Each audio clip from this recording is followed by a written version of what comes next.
Let's talk to Kieran Kelly from the Be Reasonable campaign. Good morning. Good morning. You're not in favour of this bill?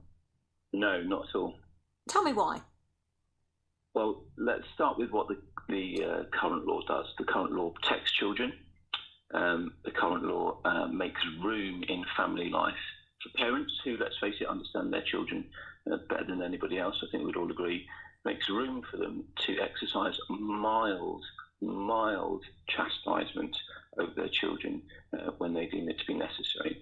And what this law is going to do is going to criminalise that kind of behaviour, the sort of behaviour which parents have been exercising quite rightly for generations, because the current law protects children. You know, you can't go around hitting and beating your children. The current law stops you using any sort of implement. It stops you shaking.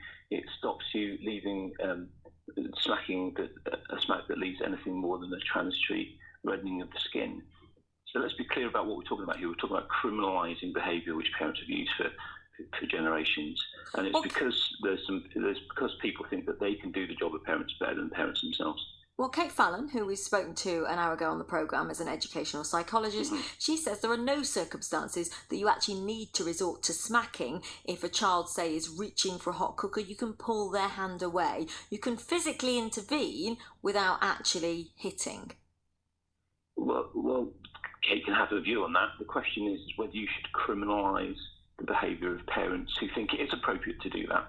And let's bear in mind that all of the justification for reasonable chastisement gets removed under this law.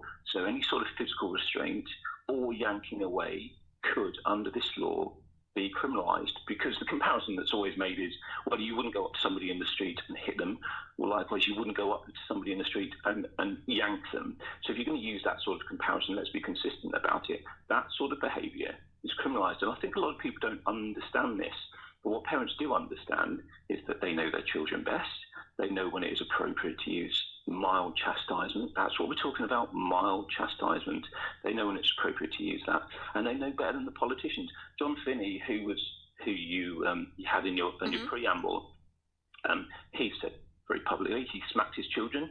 He said they turned out to be two well-rounded individuals. In fact, one of them is an MSP and signed off on this bill. He wants to deny the freedom that he had as a parent and the responsibility for the discipline that he had as a parent to other parents. And now you've got a daughter. You've got a daughter. Yeah, do you smack her if she's naughty? No. Have you ever? Yes. What circumstances do you think smacking's appropriate then? When have you used it? Well, it's such a long time ago, I genuinely couldn't remember the circumstances, but it would be in exceptional circumstances. It might be to do with particular defiance. It might have been to do with a road safety issue. It wouldn't be a regular thing, but it is part of the very many things that parents do up and down the country. Is it hard, though, to say to a child who gets told off at school for hitting another pupil, you can't hit another pupil, but if you're naughty, I can hit you? Yeah, I don't think that argument really stands up for a couple of reasons. I think one is that there might be circumstances when children are learning the boundaries of their behaviour, and the boundaries of their behaviour can be different to the boundaries of a parent's behaviour. The relationship, what this bill does is undermines this relationship between parents and children by saying that some external people know the circumstances of your family setup. But we don't think it's okay to smack a pet. Why would we smack a child? I just don't think the comparison is relevant. The relationship between parents and children is one of helping children to understand the boundaries of what is safe and what is appropriate. And an occasional mild tap on the back of the hand or tap on the back of the legs, which is what's going to be criminalised. Let's be absolutely clear about this. That is that's appropriate for parents to use as part of the upbringing of their children. And what are we going to have as a result of this? You're going to have parents, good, loving parents, who are criminalised.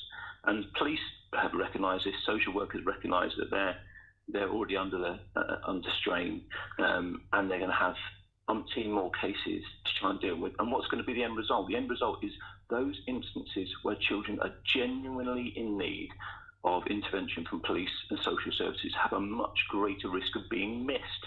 And I don't think anybody wants that. This is why this is a bad law. The population of Scotland don't want it.